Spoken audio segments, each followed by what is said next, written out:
How to upload files in OneDrive. So this is a simple and easy guide on how to upload files in OneDrive. So first, you just have to go to your OneDrive account. Make sure that you have logged in here.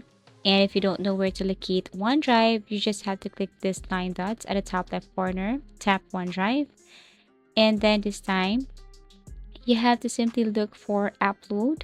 So basically you will see this new upload right here, and what you're going to do is you have to click that one. If you have your OneDrive on your PC, you can go and then type OneDrive, search for that and open it there. Basically, for this tutorial, let's just open our OneDrive here on our Microsoft Edge or any browser.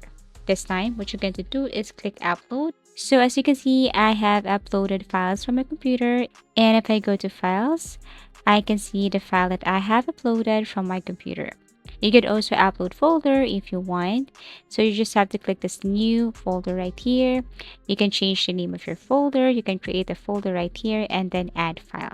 Okay, so as you can see, tap create, and then you can now open your folder and then add files right here. So basically, that's how easy it is to upload files in OneDrive. Thank you for watching and see you again in our next video tutorials.